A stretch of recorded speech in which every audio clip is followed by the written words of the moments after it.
listening to another episode of No Fair Remembering Stuff, the Tuesday edition of the Professional Left Podcast, and available wherever you get your podcasts, and at our website, proleftpod.com, where you can also contribute to this podcast.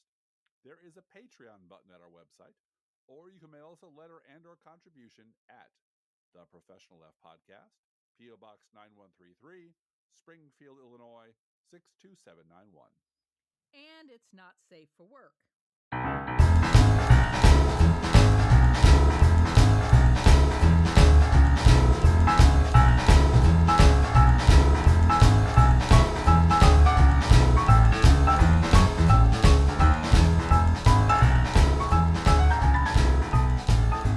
As you might already know, if you're a regular listener, we here at the Professional Left did an extensive dive into the rise and gradual deterioration of the liberal blogosphere during a series of No Fair Remembering Stuff podcasts earlier this year. But I was just listening to a pretty fair conversation between Joan Walsh, who was formerly of Salon, and Tim Miller, who is currently of the Bulwark and MSNBC and shows up in your living room and is everywhere. And after fondly recalling those heady early days of the blogosphere, when we really did stomp the terra, Joan Walsh began wondering what had happened to all of us, and she just sort of trailed off. But it was a good question, and I got to give props to Tim Miller, who, as of late, has been doing some mea culpas. Yes. And so here's what Joan Walsh said on the Tim Miller podcast. Quote, "Yeah, it was lonely out there being anti-war during the early Bush administration," is what she's talking about. "But the blogs took off and took over. And that's what I recall. And I don't know what's going on now. I mean, we all bet on the internet. And, Salon and Slate were going to eat the New York Times' lunch. And, it's still a slog at Salon. God bless them. They're still slogging along. Slate's doing a little better, but it's a slog. And, Huffington Post was going to put everybody out of business. I don't know where Arianna Huffington is now. She's definitely got a lot of money." Yes, she does. Unquote. So rather than ask you to spend a few hours listening to our deep dive into that question, we're going to offer a short summary of Whither the Liberal Blogosphere. And a lot of this you've probably heard before from us, especially if you're regular listeners, but getting it all in one place, and particularly since the question was asked this week, where is everybody? Where did they go? We think it's important to say, here we are. And if you feel moved to send this podcast along to Joan Walsh, who's 80 and doing great and is very lucid and fun, and you interviewed her once, actually, I believe. I did. I interviewed her once for Crooks and Liars. Yeah. Great writer. Love her tweets. Yeah. Or if you feel like sending this podcast along to Tim Miller, who blocked me several years ago for remembering stuff, that he at the time really, really, really didn't want to talk about. But that's sort of what this He's podcast mellowing, I think, a little bit. He really is. The title of the podcast they did was called Mea Culpa. So, they're starting to get there. At least some of them are. Now, to start with, there are still a few of us around from the old liberal blogosphere days. And we're still doing what we've been doing for nearly 20 years. And that is taking the measure of the world as it is, as we see it, comparing it to the world we had hoped it would be, and writing about the delta between those two. Now, we bloggers were also early adopters of podcasting. Our Professional Left podcast was up and running nearly 14 years ago with weekly episodes from the cornfield, back when the crooked media lads were still writing speeches for Barack Obama, which is great work if you can get it. And the Bulwark crew and the Lincoln Project team were just run-of-the-mill, everyday Republican hitmen being paid to slag the shit out of us as America-hating, terrorist-loving, libtard commie scum. And yes, we did a whole series about the fanatic life and symbolic death among the liberal blogosphere bums, which was heard by literally dozens of people. And there hangs a tale. Yep. So Joan asked, what happened to the liberal blogosphere? And some, like the late lamented OG blogger Steve Gilliard, died. He died young and broke. Because the left has never supported its writers and speakers the way wealthy conservatives, doling out the patient capital of the right, does. Just never. It's never even been close. We were wildly outmatched from the beginning, but that didn't matter, for our strength was as the strength of 10, because our hearts were pure, Driftglass. They were pure. Pure. So pure. Yeah. And we made a real difference for a while. But pure hearts don't buy groceries. And many more of our comrades just plain wore themselves out trying to make a living doing political busking on the internet. And unless you can't stop like we can't stop,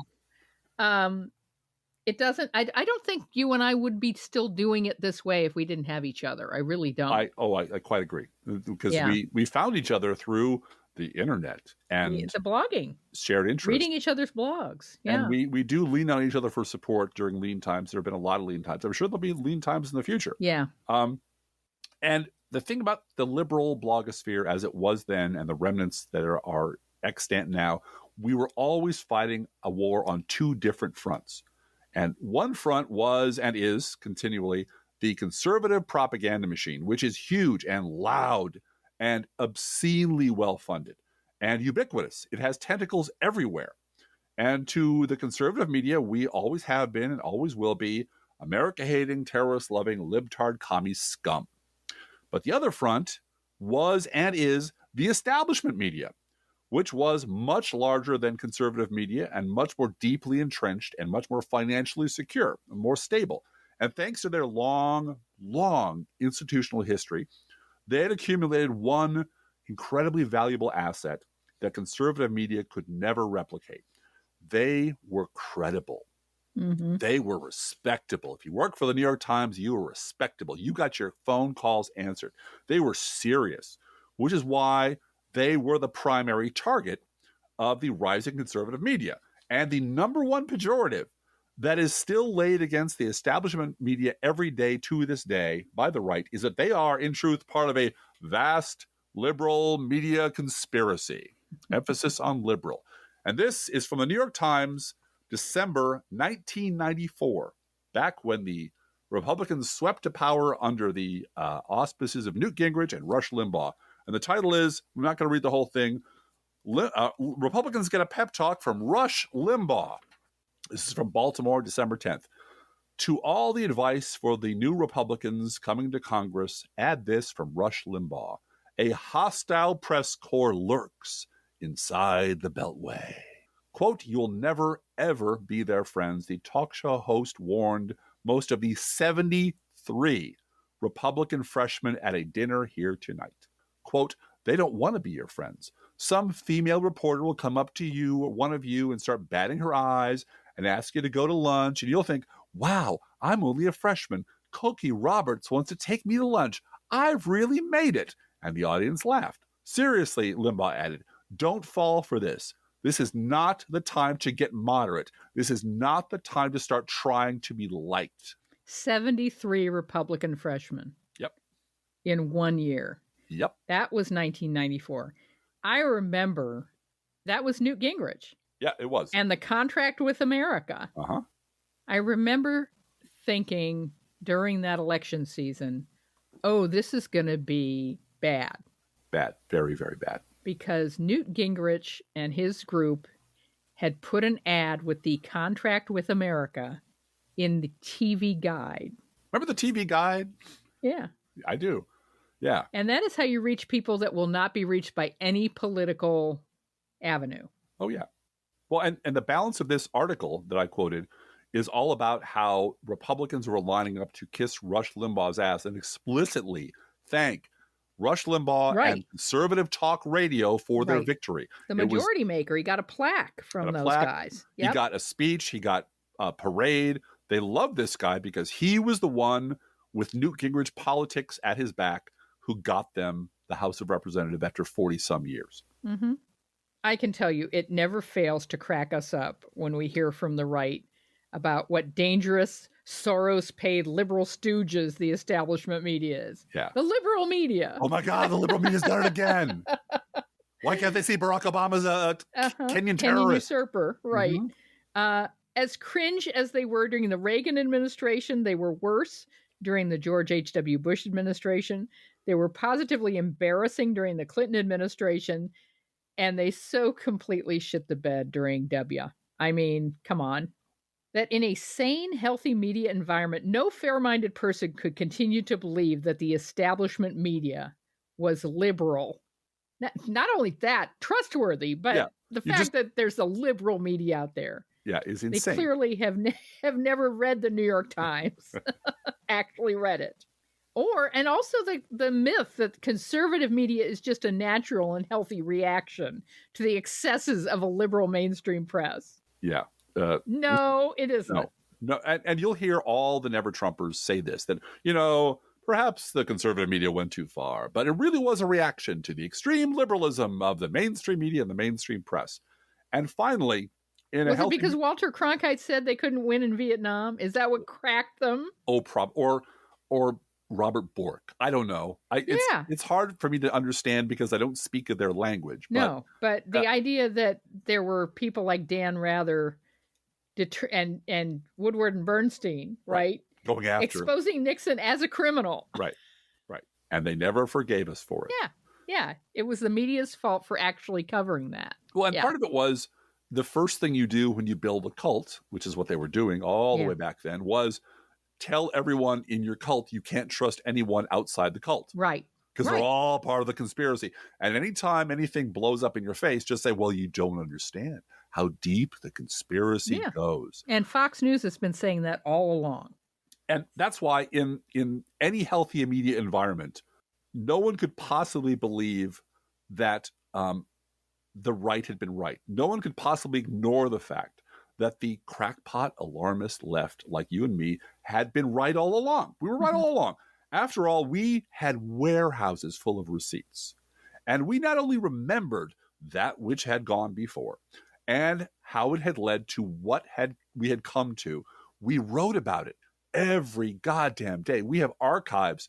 I have, 11,000 posts in my archive. I can go back to 2004 and 5 for real-time stuff. And in those archives, there are references to much, much older source material.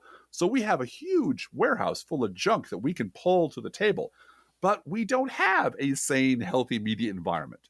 And really, we haven't had one in living memory. In fact, the media environment that we do have has been so bent and so hopelessly compromised for so goddamn long that most people have come to think of it as just normal. This is just how things are. They always must be. There's no way to change it. And in that warped and hopelessly compromised ecosystem, the true story of the terrifying trajectory the GOP was on and how extreme conservative media had become was a story that the establishment media wasn't going to touch with a barge pole. They wanted nothing to do with that. Frankly, it scared the shit out of them since they were already pot committed to appeasing the conservative media and ignoring what was really going on just below the surface in the Republican Party. They had already larded their op-ed pages and their venerable magazines and their serious political opinion shows with neocons and Bush regime cheerleaders, using them like so many sandbags to protect themselves against the rising fury on the right. They'll come get us. We'll get angry letters. We got David Brooks on the New York Times. You can trust us. You can trust us. It'll be okay. Right. He's a rhino. No. The right continued to refuse to be appeased no matter how many neocons they put on the air. Attacking the media as Soros-funded liberal conspirators, no matter what the truth was, has been part of their DNA since at least the days of Spiro Agnew.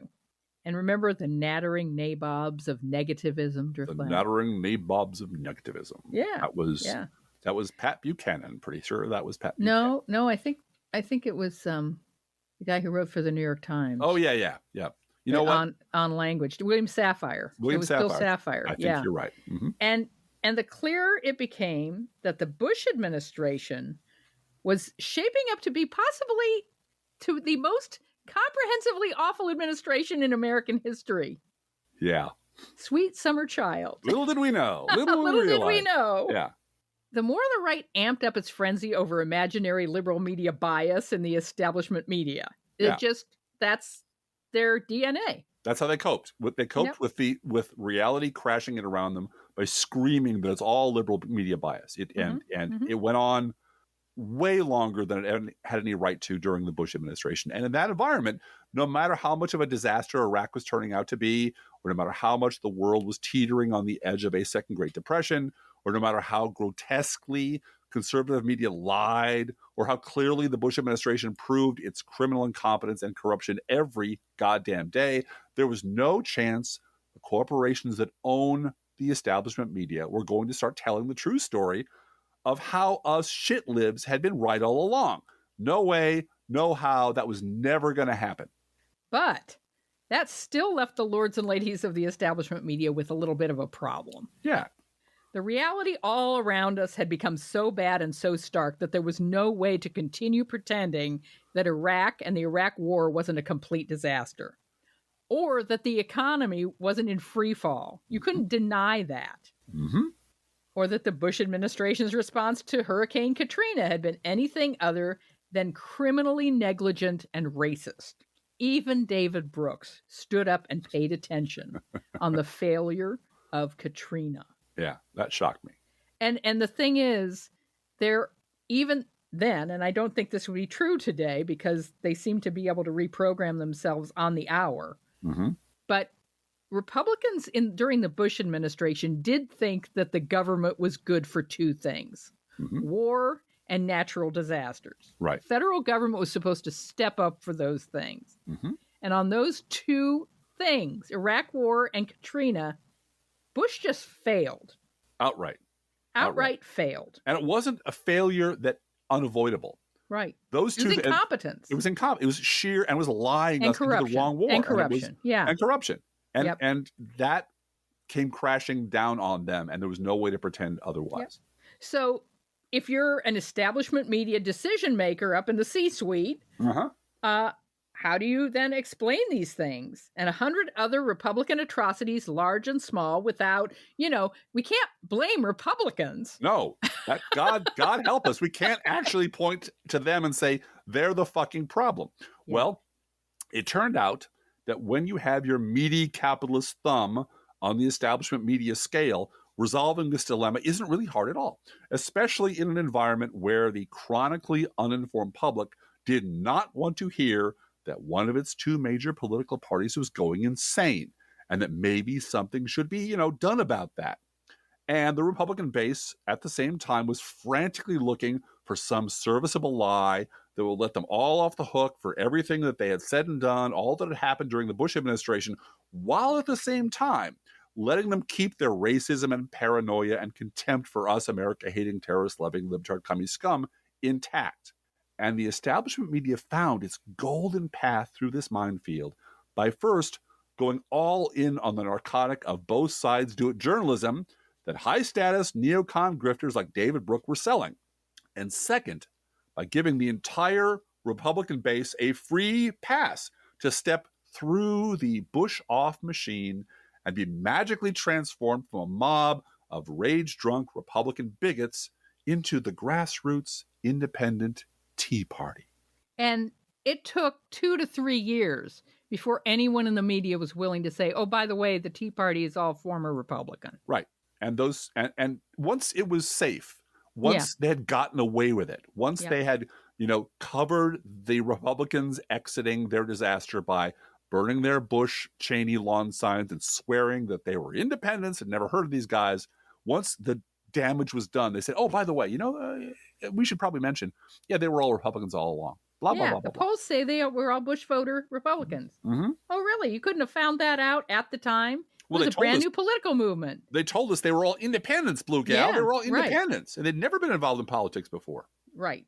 And almost overnight, in the media and on the Sunday shows, but the Democrats became the all-purpose, all-occasion, get-out-of-responsibility free card for all Republican atrocities, while all of those millions of words of lucid, brutally accurate liberal blogging about the depravity of the Republican Party were buried under a smothering avalanche of both sides. Both sides. It's always both sides, Blue Gal. Both sides. And as an extra precaution, when we liberals raised our voices to try to be heard over the belligerent and increasingly openly racist shouting of conservative media and the white noise drone of the both sides do it media, the establishment would dispatch the tone police, whose job it was to shift any critique of the right away from the content of that criticism to the terribly rude tone of that criticism, which, only makes Republicans worse, Driftglass. It only drives them further away.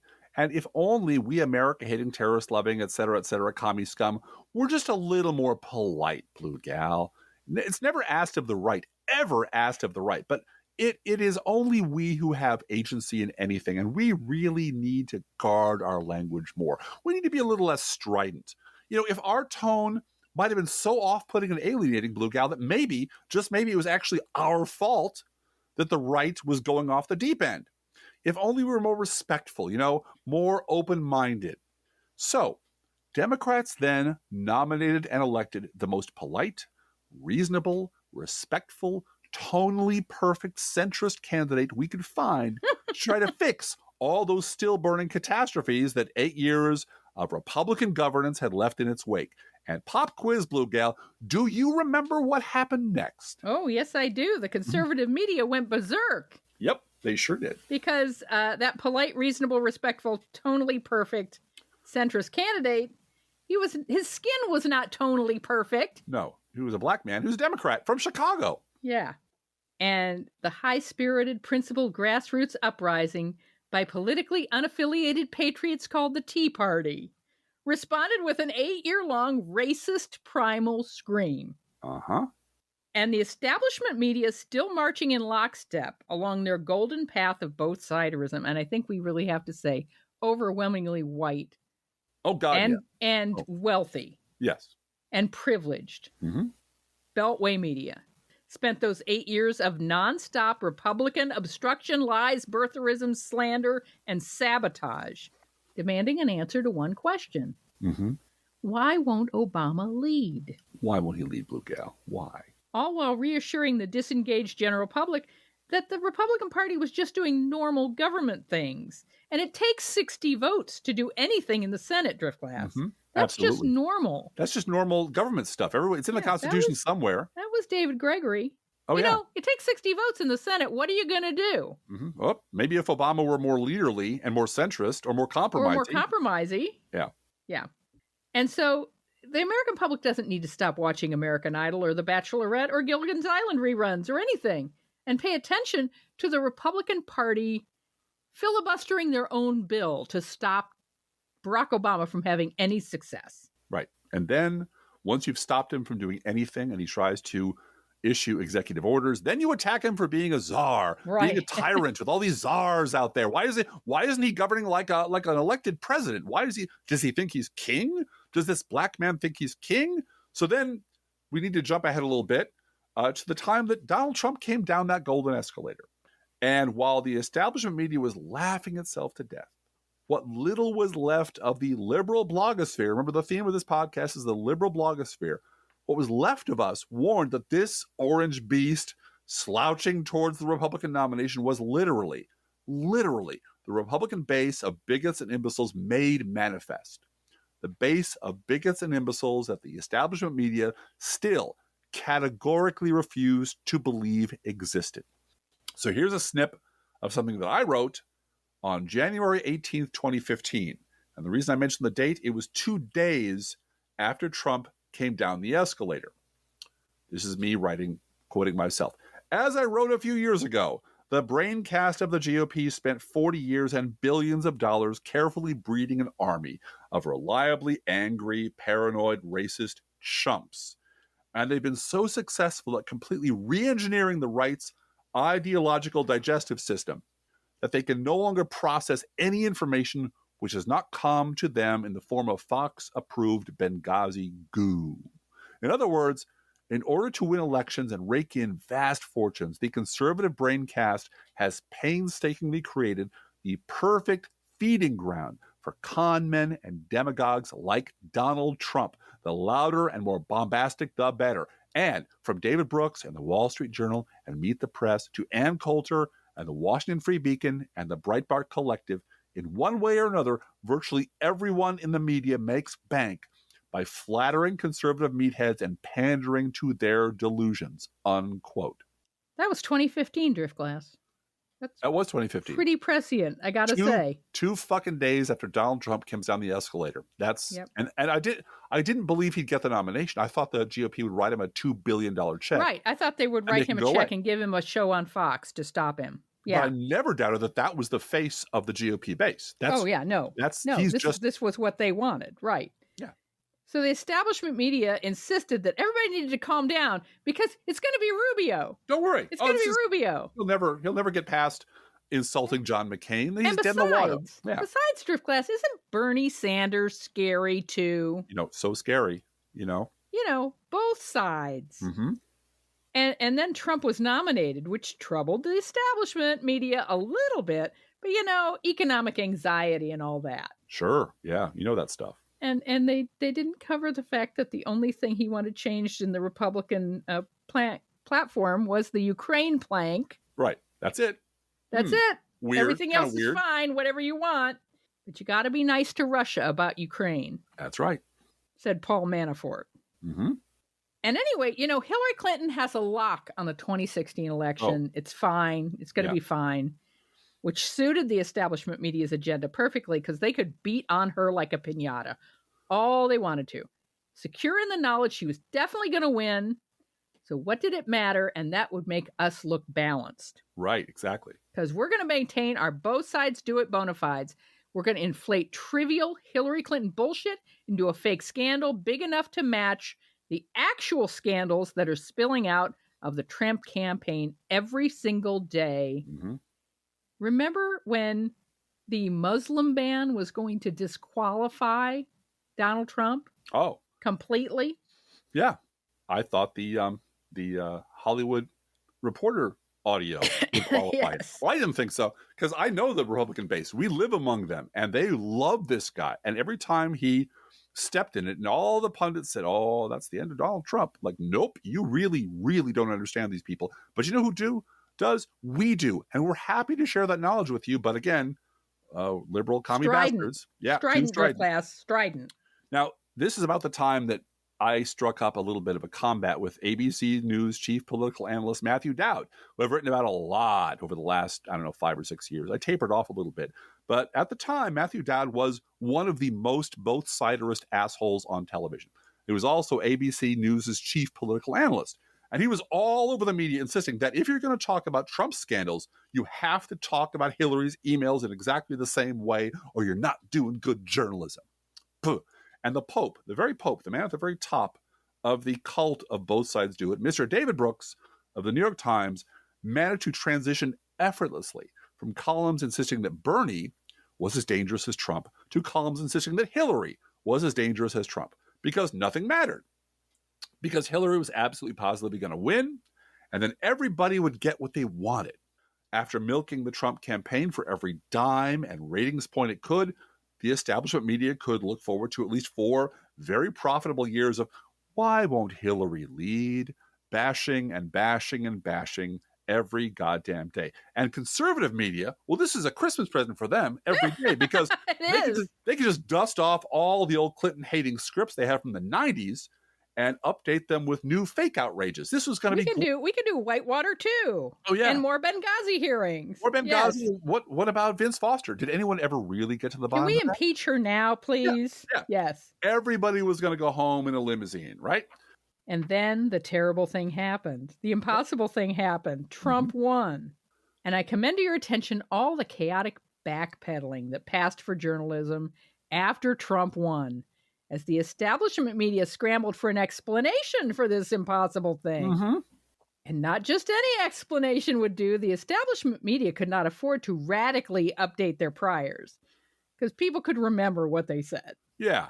So whatever bullshit they settled on would have to comport with all the political bullshit they had already sold to the public.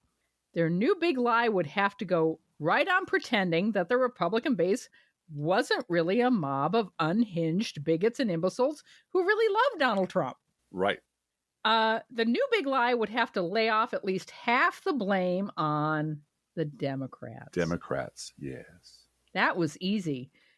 She said basket of deplorables. That's enough. Disqualified. Yep. Hillary wasn't likable enough. They shouldn't have nominated her. Right. So unlikable. Too much baggage. She should smile more, really. uppity liberals made Republican voters feel bad. And so they reacted by voting for Trump. They were reacting to how mean liberals were to them. They had no choice, really. They really had no choice but to vote for Trump as a protest vote. Yeah. You know the drill. All right. So the new big lie would also have to absolve them of their responsibility as journalists by claiming that no one could have possibly seen this coming. Yeah.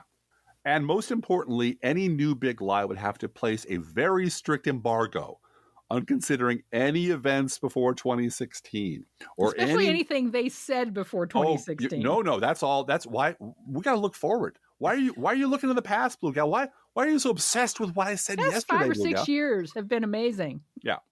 Or any notion that Trump was actually not a black swan event, but the culmination of an escalating derangement of the GOP, which had been going on for decades.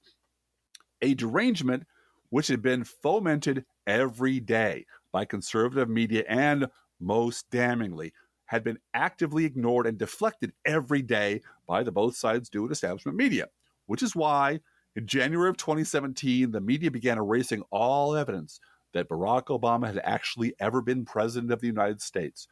Just go. We're not talking about him anymore. It's over. Quit remembering things. And at this moment of seemingly impenetrable darkness, the only people holding a candle and offering a way forward were the last remnants of, say it with me now, the liberal blogosphere. Yep.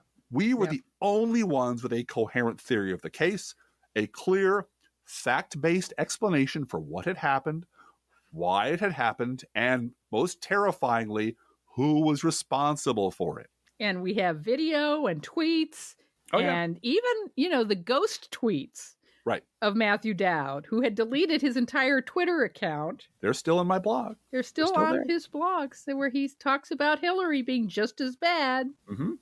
But just as had happened after the collapse of the Bush administration, that was a story the establishment media emphatically did not want told, because that story violated all of the plot points they insisted on. For example, liberal bloggers and podcasters were not going to pretend this all began in 2016. Nope.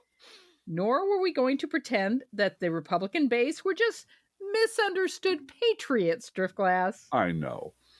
Or that both sides were at fault. Mm-hmm. Or that the establishment media wasn't deeply complicit in the derangement of the right and the normalization of the conservative propaganda machine. And don't forget, just erasing any comment that Mitch McConnell might be abusing Senate rules to block everything Barack Obama wanted to accomplish. That's all. We're not going to talk about that. That's all in the past. And Fox News is just a normal news organization doing normal news stuff. Mm-hmm. And some of the people over there at Blue Gal are great journalists and reporters. I don't think you realize that. Oh, there's some great people at Fox. Oh, lovely people. I know them personally. So once again, we, the last remaining liberal blogosphere folks, were shut out. And once again, faced with the prospect of trying to continue to shout into the abyss while subsisting on our tip jars and our very supportive and loving readers. And you know what? After 20 years of being right and being hated for it, that's kind of hard to take. Just to be perfectly honest, it's really kind of hard to take that. But don't worry, because in this brave new world, there were also winners, Blue Gal. Big, big winners. On the right, the wingnut welfare state has never been more lucrative. Oceans of money are available from crackpot billionaires for almost any enterprise. I think it's really important to remember that both Bush and Trump delivered enormous tax cuts to billionaires. Yes. That was one thing they consciously and positively pushed and accomplished. Yes. And so revenues for Charlie Kirk's Dunning-Kruger fascist project, Turning Point USA, which is supposed to grow young conservatives, right? Right, exactly. Their revenues were $78,000 in 2013, and in 2021, it was $55.8 million. Yep. In 1 year. Uh-huh. In 2020, Turning Point Endowment, they have an endowment, had revenues. Now hold your breath for a minute. Turning Point Endowment, Charlie Kirk's endowment, has revenues of $16,576,000 $350. Yep. I did some math right before we came on the air, Drift Class, to see if our podcast has made $1 million in 14 years. In the aggregate. Yeah. In the aggregate. Before taxes. Yep. No.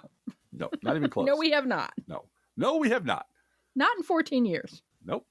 $16,576,350 in the bank. Uh-huh. Last year, for just a one-evening speaking engagement sponsored by the Sangamon County Republican Party, Charlie Kirk made more than Drift Class and I make in 6 months of your blogging, my working for Crooks and Liars, our podcast, and everything in between. Yep. And that's not uncommon. Ben Shapiro's Daily Wire is now a $100 million a year business. A year. And as of this writing, Joe Rogan, who is conservative on one day and then he's libertarian, smoking pot libertarian, and then he's whatever. He's got a net worth of $120 million. Yeah. And of course, let's not leave out Steve Bannon, who is practically minting money, especially by My Pillow guy, by just vomiting plots and conspiracies from his basement. And being an infomercial Yeah. for whatever crackpot billionaire wants to come on a show.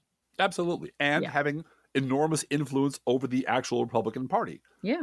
It is a very long and frightening list of crackpot, conspiracy mongering scum who make tens or hundreds of millions of dollars doing this thing, while the ragged remnants of the liberal blogosphere are doing what we've always been doing, living off our tip jars.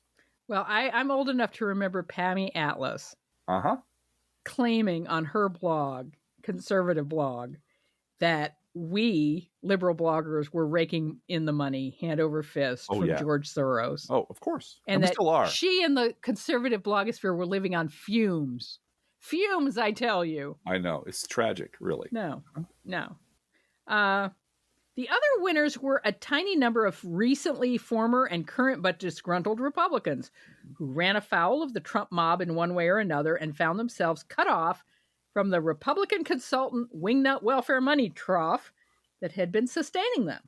And they were perfect for establishment media primetime for all the reasons that we liberals were not. First, they all had long-established relationships with colleagues and friends in the media. Recently, former Republicans like MSNBC host Nicole Wallace and Joe Scarborough have made a cottage industry out of laundering the reputations of their Republican pals and presenting them to liberal audiences as the true heroes of the resistance, because they have the power and strength to speak out against their own party. They're willing to speak out against Donald Trump. They're willing to say mean things about Republicans, Blue Gal. No one else is willing to do that out there in the world. Not a single solitary soul. It was a little rocky at first. I know we've played this audio before of Joe Scarborough and Bill Kristol having a slap fight over who's to blame for Trump. Yeah.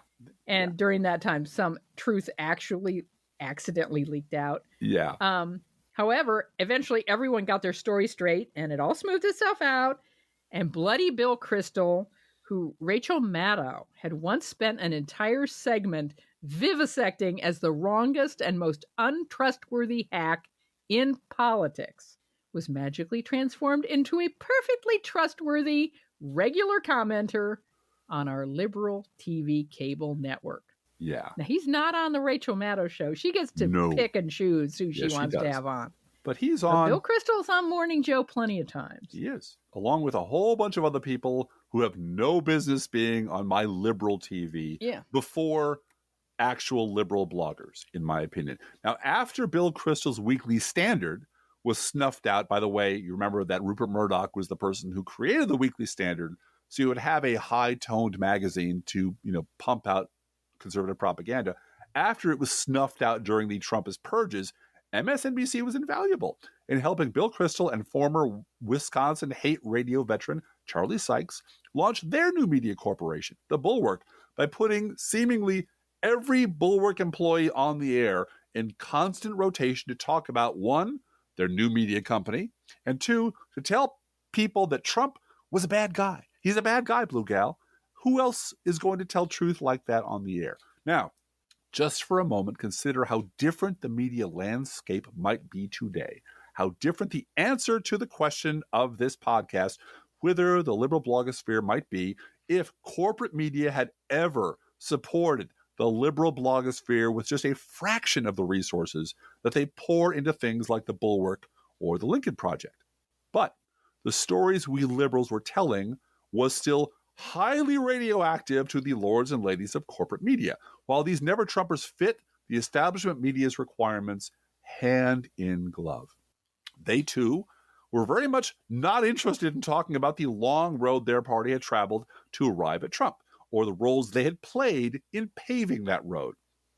They, too, wanted the rise of Trump to be classified as something, inexplicable, a black swan event that no one could possibly have seen coming. And at least for the first few years, they too were eager to pretend that Trump didn't really represent their party as they knew it.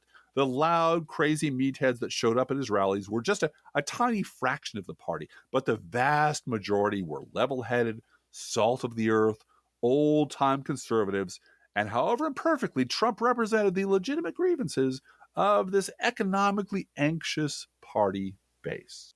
Never-Trumpers could also be relied on to mention the arrogance and elitism of us America-hating, terrorist-loving, libertard commie scum. As a big part of the reason for the rise of Trump, we were to blame for that. I cannot emphasize enough how fast and unshakably this all became the conventional Beltway wisdom. Suddenly, ridiculous Trump voter whisperers like Selena Zito were getting a lot of attention, and safaris by the Washington Post and New York Times writers to the unexplored continental interior to speak to the patrons of Ohio diners blossomed into its own genre. Yep.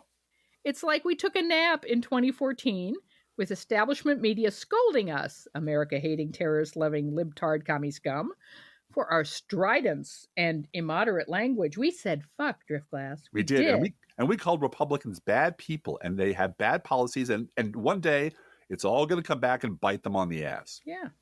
But we woke up in 2016 to find hardcore Republican soldiers like Charlie Sykes and Steve Schmidt and Michael Steele beginning to colonize MSNBC using exactly the same language to describe Donald Trump that I'm not going to say it again, libtard commie scum, had been using for decades to explain what was happening to the Republican Party. Yeah. What the fuck? Then, very much as it had with the Iraq War and the Bush administration, it began to become pretty painfully obvious that all the initial establishment media estimates of the extent of the catastrophe that the Trump administration was becoming had been really grossly underestimated. It was not a tiny fraction of the base that were nuts. It was virtually all of them. It was not a few Republican senators and representatives who were happily goose-stepping along with Trump towards oblivion. It was virtually all of them. The few holdouts in conservative media folded, and the freaks like Bannon and Kirk and Shapiro prospered. This was not an anomaly or a fever that was gonna break. It was a deeply rooted existential threat to democracy. Yeah, it was. It was. So, okay, fine. Now that it was finally clear that the left was the only group that really had been right about the right all along at an existential level, could we at least look forward to seeing any of the last few remnants of the liberal blogosphere on my TV telling the truth? People who were smart and eloquent and weren't afraid of a camera and a microphone? Maybe the rude pundit or Digby or Brad Friedman? Or any of the crew from Crooks and Liars, or Stephanie Miller, or Nicole Sandler, or Blue Gallon Driftglass. Yeah, anyone? Who knows? Yeah, they do Zoom from home now. I mean, why not? Yeah. Instead, we took another quick nap and woke up in 2020 just in time to catch Republican mercenary Rick Wilson's act on CNN. He had him rolling in the aisles, mocking the credulous boomer Rube demographic, yeah, of the Republican base. Yeah, and there were a lot. They were hilarious. Don Lemon was crying. He was laughing so hard at Rick Wilson mocking their hillbilly accent and talking about how dumb they were. Oh, they loved that shit. That's very strident, though, isn't it? It is. What about all the scolding that had been heaped on us liberals for our crude and disrespectful language, Driftglass? I know. What about all of that? The endless lectures we endured about the legitimate grievances of the Republican base that we had ignored, and thus had driven the decent yeoman farmers of the GOP base into the arms of Donald Trump. That was our fault. It was our fault. And why weren't the Tone Police dragging Rick Wilson off to courtesy jail? I know. The Tone Police were always on the beat to crack heads of liberals who were talking exactly like Rick Wilson was now talking on television. Mm-hmm. Well, it's because Rick Wilson wasn't a minor liberal blogger living in the middle of Middle America. Wilson, who had friends all over the networks and all over the media, was also the co-founder of an outfit called the Lincoln Project, which would soon be mired in multiple scandals, but which was, at the time, raising tens of millions of dollars from credulous liberals to create YouTube ads, which were basically political Pornhub for lefties, but would make no difference whatsoever in the upcoming elections. Wilson at the time was also enjoying a few weeks on the New York Times bestseller list, and it was all thanks to the relentless, glowing coverage that cable news was now lavishing on recently former Republicans who were all setting up their own media companies, which were doing literally nothing more than appropriating 20 years of liberal blogosphere critiques of the right, and then sanding off the serial numbers and passing them off as bold new insights. Mm-hmm. Mm-hmm. Mm-hmm. So, whither the liberal blogosphere? Mm-hmm. Well, it's right here. It's you and me blogging, just as we've done almost every day, rain or shine, marriage or surgery, for going on 20 years. And it's you and me podcasting, just as we've done almost every week for going on 14 years. And you know what, Blue Gal? God willing and the creek don't rise, we will rise on our beds here in the middle of Middle America and do our best to do it all over again tomorrow. We're missing one thing from this podcast, and I hate to bring it up. Uh-huh. Because Cenk Uygur was on MSNBC for a hot minute. He was. So was Melissa Harris Perry. And so was Melissa Harris Perry. Where's she now? Yeah. And so they tried that. And I remember when Cenk was on, this was like 2009, 2010, very early months of the Obama administration, right? And he got mad as what this was what they were all supposed to do, right? Is try to match Rush Limbaugh. Right. In terms of, being angry and shaking your fist and so forth. Yeah. But Cenk was mad at Obama for not doing something. And the person that he had on, who was also from the network, I don't know if you remember this, the other person he was interviewing said, yeah, but you got to kind of calm down your tone. It's going to be okay. And it's sort of like on the air giving him career advice about, yeah, but, you can't quite approach it that way. Uh-huh. This was all on the air. Yeah. It was Mark Halperin. Oh, yeah. Yeah. No, Mark Halperin used to be all over that network. Remember him? Yeah. And all over NBC. He was a stalwart on Meet the Press. Yeah. Yeah, no, that happened all the time. Yeah. And so many people have been tossed off that network, mostly for, naughty, bad sex pest stuff. Yeah. But there was remember that campaign where MSNBC was saying, some people might think we're moving too far right. We're moving too far right. That was 2012, I think. Yeah. But it was. So after they fired Cenk, and, I have issues with Cenk. Uh-huh. I try not to say bad things about fellow liberals and fellow Democrats and fellow whatever they are. Mm-hmm. But they did try out. This blog thing is catching on. We need to have some people who are comfortable with the camera. Right. And also have cred with the Daily Kos crowd. Right. To come on the air. And until Joe Scarborough raised a stink about Marcos Melitzis being on with Keith Olbermann, and Marcos Melitzis was banned because Joe Scarborough, Republican Joe Scarborough, did not like this.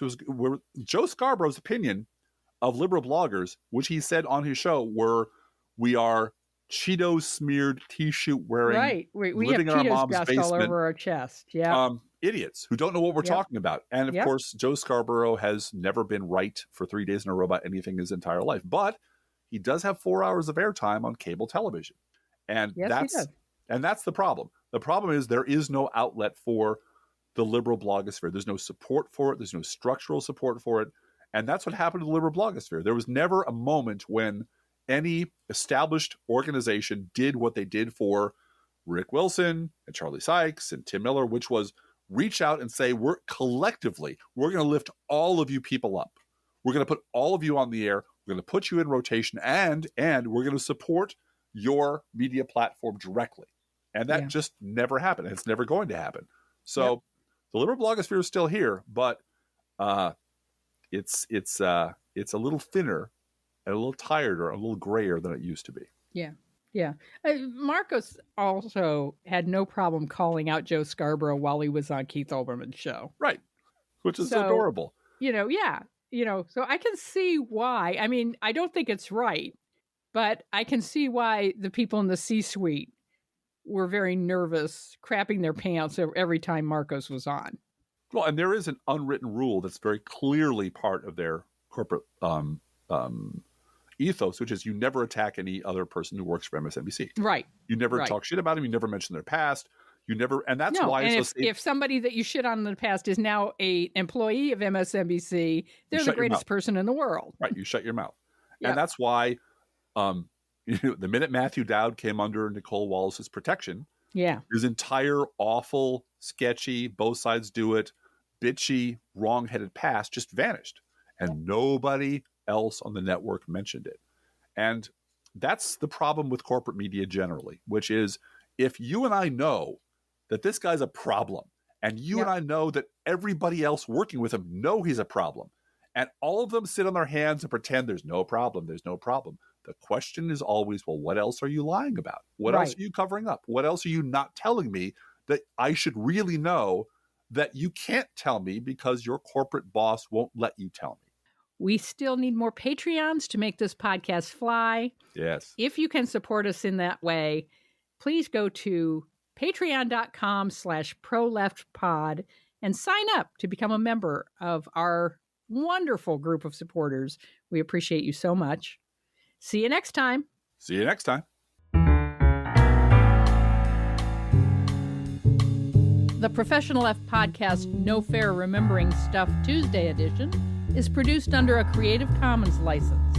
Copyright 2022-23, DGBG Productions.